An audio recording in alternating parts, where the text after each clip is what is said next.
Atenção, porque vai começar a aula de língua portuguesa. Olá pessoal, tudo bem com vocês? 7º ano. Hoje estamos aqui para mais uma aula de língua portuguesa. Hoje nossa aula de número 16. Não temos correção hoje porque a última aula foi avaliação. Então vamos lá para o nosso conteúdo de hoje, que é pontuação, certo? Então vamos abordar os sinais de pontuação e suas devidas entonações. A pontuação, ela vai indicar na escrita as várias possibilidades de entonação da fala, além de ajudar na expressão de pensamentos, sentidos e emoções, tornando mais clara e precisa a compreensão do texto, né? Então, ao falarmos, né, nós vamos dando entonação na nossa fala. Ao passar isso para a escrita, é necessário que haja essa pontuação para dar ênfase e as entonações necessárias na parte escrita. Os sinais de pontuação apontam para a questão do ritmo da escrita, né? Então, eu vou ter pausa, uma pausa mais longa, uma pausa mais rápida, certo? Então, vai apontar essa questão do ritmo dentro da minha escrita. Então, vamos lá. Tipos de pontuação. Eu tenho 3 tipos básicos. Aqueles sinais que indicam que a frase não foi concluída, certo? Como a vírgula, o travessão, os parênteses, o ponto e vírgula e os 2 pontos. Os sinais que indicam o término do discurso ou parte dele, que é o ponto simples, o ponto parágrafo e o ponto final. E os sinais que indicam intenção ou estado emocional, que vai ser o ponto de interrogação, o ponto de exclamação e as reticências. Então, vamos ver cada um deles, certo? Começando pela vírgula. A vírgula indica uma pausa no discurso, certo? Sua utilização é tão importante que pode mudar o significado quando não utilizada ou utilizada de modo incorreto. Vocês já ouviram falar aquela frase bem comum, uma vírgula muda tudo? E é bem isso. A vírgula ela também serve para separar termos com a mesma função sintática, bem como separar o aposto e o vocativo. Vejam bem aí nesse exemplo que coloquei para vocês, para que a gente possa entender esse uso da vírgula, como realmente o local da vírgula, né, onde for colocado aí, ele pode mudar totalmente o significado. Não, estou bem. Mas se tirar a vírgula, eu fico mal, certo? Observem aí que ele diz, não, eu estou bem. Mas se eu não colocar essa vírgula aí, vai ficar, não estou bem. Então, vai mudar totalmente o significado aí dessa frase, né? Então, por isso colocou aí, mas se tirar a vírgula, eu fico mal. Porque justamente, tirando a vírgula ou colocando a vírgula, eu vou ter significados diferentes, sentidos diferentes. Vejam aí nessa tirinha, também mais uma questão aí da vírgula, certo? Do uso da vírgula. Ajuda um ladrão. Aí ele vê o carro da polícia, né? Diz, ufa. Aí diz, por que você não está prendendo ele? Aí o policial vai e diz, esqueceu a vírgula. Ela não pediu ajuda porque estava precisando ser socorrida porque um ladrão o assaltou. Não, ela pediu para ajudar o ladrão, né? Quando ela diz, ajuda um ladrão. Né? Não teve a pausa aí necessária, não teve o uso da vírgula. Por isso o policial ajudou o ladrão e não prendeu ele, né? O que era correto aí? Ajuda um ladrão, né? Então, esse depois do ajuda aí, era necessário o uso da vírgula, fazendo sim a modificação em todo o contexto, né? Havendo assim outro significado, e aí sim um significado coerente, onde o policial ia entender realmente o que estava acontecendo. Ponto e vírgula. O ponto e vírgula ele vai indicar uma pausa mais longa que a vírgula, certo? Eu vou ter o pontinho e a vírgula embaixo, certo? Então, vai indicar essa pausa um pouco mais demorada. Então, ele vai servir para separar as partes que têm orações já separadas por vírgula. Então, eu vou ter um textinho lá onde tem partes separadas por vírgula e vou separá-las usando o ponto e vírgula. Exemplo, já tive muitas capas e infinitos guarda-chuvas, mas acabei me cansando de tê-los e perdê-los, ó. ponto e vírgula, separando termos que já estavam separados por vírgulas. Há anos vivo sem nenhum desses abrigos. E também, como toda a gente, sem chapéu. Então, vai ter essa função aí de separar termos que já estão separados por vírgulas. Separar itens em uma enumeração, né? Então, quando dá essa ideia de enumeração, eu vou colocar o ponto e vírgula até encerrar minha enumeração. Vejam aí, ó. A prova constará de um estudo do texto, ponto e vírgula. 5 questões gramaticais contextualizadas, ponto e vírgula. Uma redação sobre o tema abordado no texto, ponto. Então, eu encerrei aí os meus termos enumerativos. Então, antes de encerrá-los, eu coloco ponto e vírgula. Encerrou, ponto final. Também vai servir para separar orações coordenadas que se contrabalançam em força expressiva, formando antítese, por exemplo. Muitos se esforçam, poucos conseguem. Eu tenho aí ideias opostas. Uns trabalham, outros descansam. Então, ele está separando aí essa antítese, certo? Onde eu tenho aí ideias opostas. Então, o uso de ponto e vírgula. 2 pontos. Os 2 pontos, ele vai introduzir a fala, certo? Um exemplo é o discurso direto, certo? Que nós vimos a questão do discurso direto, que ele é bem demarcado, bem separadinho. Então, os 2 pontos, ele vai servir para introduzir essas falas. A aeromoça disse, 2 pontos. O que foi que ela disse? Os passageiros devem permanecer sentados até o pouso da aeronave. Então, os 2 pontos marcando aí, introduzindo a fala da personagem. Introduzem citação. Diz Mônica Hector, em Manual de Semântica. 2 pontos. A aceleração do mundo moderno impõe o repensar da ciência. Então, eu tenho aí, introduzindo uma citação, colocando os 2 pontos. Introduzem também uma explicação, um resumo ou consequência do que se disse antes. Então, eu posso colocar os 2 pontinhos para depois vir com uma explicação referente ao que foi colocado antes. Por exemplo, aí, ó, Gol, o carro que menos desvaloriza no Brasil. Então, observem aí que eu coloquei um resumo sobre o carro, uma consequência, uma explicação, algo relativo ao carro. Então, eu coloquei os 2 pontos para introduzir essa explicação aí. Também outro exemplo aí, quando eu tenho esse cartaz aí com o horário de funcionamento de um estabelecimento. Então, aí, ó, segunda a sexta, 2 pontinhos, aí eu coloquei o horário de funcionamento. Sábado, 2 pontos, de 8 às 12, certo? No outro exemplo aí, ó, pacote antigripe, 2 pontos, eu apoio. Então, observem aí que ele está introduzindo uma explicação, um resumo ou uma consequência. As reticências, né, que é os famosos 3 pontinhos que vocês tanto esquecem o nome. Professor, os 3 pontinhos, esses 3 pontinhos seguidos têm o nome de reticências, que são sinais gráficos que fazem referência ao sentido de uma continuidade. Podem ser utilizados no início, no meio ou no fim, certo? Então, esses 3 pontinhos aí, ele vai dar a ideia de continuidade, de que esteve algo escrito antes, ou no meio, ou que aquele texto continua, que ele não terminou.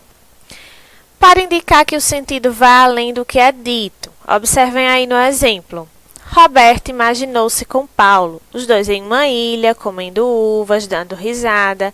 E aí eu tenho o uso dos 3 pontinhos, dando ideia de continuidade. Para indicar excitação, dúvida. E a prova, filho? Bem, a prova. Não foi muito bem. Então, observem que está dando uma ideia de dúvida, né? Está repensando ali para poder falar, responder realmente para a mãe ou para o pai, né? Então, ele colocou aí as reticências, dando essa ideia aí no texto. Outro exemplo aqui. Quando é hora de comer, nós come. Quando é hora de beber, nós bebe. Quando é hora de dormir, nós dorme. Quando é hora de amar, Nós ama quando é hora de trabalhar. Então, observem aí essa figura aí nessa linguagem bem informal, bem coloquial, né, colocada. E nas falas dele, né, no final, o uso das reticências, né? Dá para perceber que ele é bastante preguiçoso, né? E dando essa ideia aí de continuidade no texto, de pensamento, né? De dúvida. Então, por isso aí o uso das reticências no final dessas falas. Os parênteses. Fazer comentários ou intercalações acessórias. Todas as pessoas inteligentes são cheias de dúvidas, eu acho. Então, observem que ele colocou aí um comentário, né? Então, se for um comentário em relação ao que foi dito, né? Ele separou com os parênteses, né? Para deixar como se fosse um termo acessório, uma opinião dele. Então, algo que foi separado ali pelos parênteses. Em indicações bibliográficas, né, quando eu vou citar algum autor, né, então eu vou utilizar também, posso utilizar uma das possibilidades, que são os parênteses. Mas quando olhar a mancha viva em minha camisa, talvez faça uma careta e me deixe passar. Então, Chico Buarque de Holanda. Então, eu coloquei aí entre parênteses a fala desse autor. Do lado também eu tenho outro de Fernando Pessoa, que foi no livro A Múmia. De quem é o olhar que espreita por meus olhos. Então, eu tenho aí também separado por parênteses. Nas indicações cênicas das peças de teatro, observem aí que eu tenho uma fala, né, de um trecho de uma peça teatral. E o que vai ser feito, né, encenado pelos personagens, ele está separado aí entre parênteses. Tomás falou, é meu, tenho dito. Sampaio, pois não é não, senhor. Agarraram ambos no leitão e puxam cada um para o seu lado. Então, está indicando ali o que os personagens, a cena que eles vão fazer naquele momento. Então, por isso aí separado por parênteses. As aspas, né, que a gente tanto diz, entre aspas, né? Então, vamos lá. Empregam-se as aspas para indicar início e final de uma citação. Observem aí na tirinha. Como foi a nota da prova, filho? Glup. Foi uma nota ímpar. Posso ver? Nota ímpar, Armando. Ímpar, 2. Então, observem aí que ele quis trazer em destaque nessa fala aí do pai em relação à nota de Armando. Então, ele colocou aí entre aspas, né? Nota ímpar. Para destacar alguma palavra do corpo do texto, seja por ironia, seja por tratar-se de um neologismo ou estrangeirismo. Os anjinhos já estão prontos? Quando ele coloca aí esse termo anjinhos, entre aspas, na verdade ele realmente quis dizer que eles eram uns anjinhos? Não, né? Eu tenho aí uma questão irônica, eu tenho aí uma ironia, onde pensa algo, mas fala totalmente o contrário, né? Então, ele colocou anjinhos aí, entre aspas, porém ele não queria dizer, na verdade, que eles eram anjinhos, por isso está destacado aí nesse texto. O coffee break será às 15 horas. Observem aí que eu tenho agora uma palavra estrangeira, né? Coffee break. Então, por isso também está destacada entre aspas. Para marcar diálogo em substituição ao travessão. Então, vou marcar um diálogo, uma fala de alguém, não quero usar o travessão, eu posso sim usar as aspas. Aquela menina estuda aqui no CM, perguntou Nicodemos. Então, observem aí que eu coloquei as aspas, demarcando a fala de alguém, substituindo o travessão. E agora sim, o travessão, que vai indicar a fala, começo ou fim, e a mudança de interlocutor.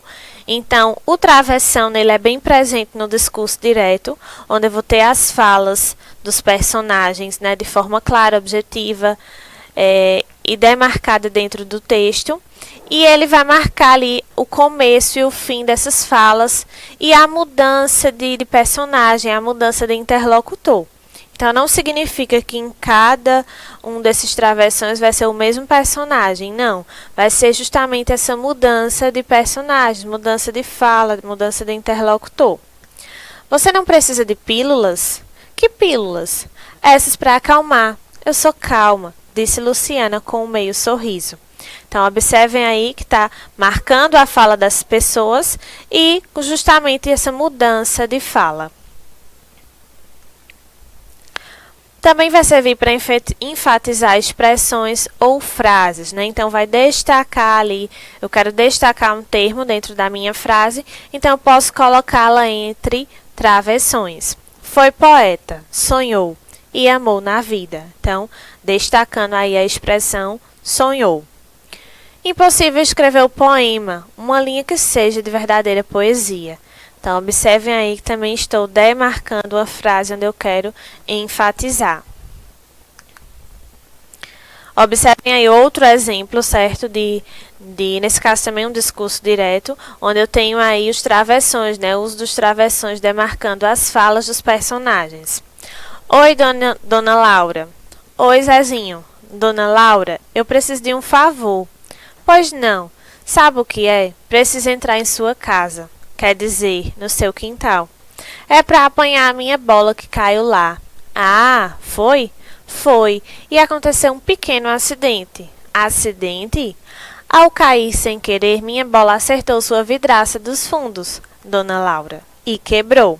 Então, observem aí vários tipos, vários sinais de pontuação presentes nesse pequeno texto aí, né, onde as falas são iniciadas através de travessão. Eu tenho as vírgulas aí, né, indicando a pausa, os pontos, interrogações, exclamações. Então, um pequeno texto bem rico em pontuação. Interrogação. A interrogação ela é empregada em frases interrogativas diretas. Ei, todo mundo! Época de festas natalinas. Você já abraçou sua árvore de Natal hoje? Então, eu tenho aí uma frase interrogativa direta, certo? Uma pergunta. Não se usa o ponto de interrogação nas frases interrogativas indiretas, mas sim o ponto final. Observem aí, certo? Eu tenho aí casos de interrogativas indiretas, onde eu faço uma pergunta, porém não é necessário colocar a interrogação no final. Os alunos perguntaram em que dia seria o teste e quais matérias teriam que estudar. O diretor perguntou quais funcionários poderiam trabalhar no fim de semana. Então, eu tenho dois exemplos aí de frases interrogativas diretas, onde no lugar da interrogação eu vou colocar o ponto final. A exclamação, que é usada após interjeição ou frase exclamativa, né, que vai expressar um chateamento, emoções, né, sentimentos, um pedido, né? Então, ela vai dar essa ênfase nessas questões. Estou cheio de escola, entenderam? Cheio. Então, pronto, não vou mais. E não me venham com discursinhos, porque não me vão convencer. Você tem que ver a oratória do chinelo da minha mãe. Vejam só, ele disse que não ia para a escola, mas na base do chinelo da mãe dele, no instante, ele resolveu. Então, observem aí que as falas dele aí, né, está expressando raiva, né, ele está chateado, dizendo que não vai, pronto. Observem o uso dessas exclamações aí, nesse contexto aí, envolvido nessa tirinha. Outros exemplos aí, ó, de uso de exclamação. O sabor marcante do Guaraná, mas ouvi. Cuide de sua saúde, cuide de você. Seja curioso, quanto mais você perguntar, mais você vai saber. Então, o uso de exclamações aí nesses exemplos. O ponto final, né, que como o próprio nome já diz, vai ser aquela pausa máxima e vai ser empregado no final de período simples, oração absoluta ou de um período composto. E é muito utilizado em textos publicitários como recurso estilístico. Tem um exemplo aí, ó, que seu carro esteja com você. Ponto final aí, ó, pausa máxima. Então, pessoal, essa foi nossa aula de hoje. Espero que tenham gostado, tenham compreendido. Aí estão as referências. Muito obrigada pela atenção de vocês. Hoje encerramos, né, nossa segunda unidade. Então, em breve estaremos iniciando aí nossa terceira unidade. Gratidão é quando a gente abraça Deus e agradece por todas as bênçãos dadas por Ele. Muito obrigada por estarem comigo, mais uma unidade. Se cuidem, fiquem em casa, fiquem com Deus. Um abraço e até a próxima.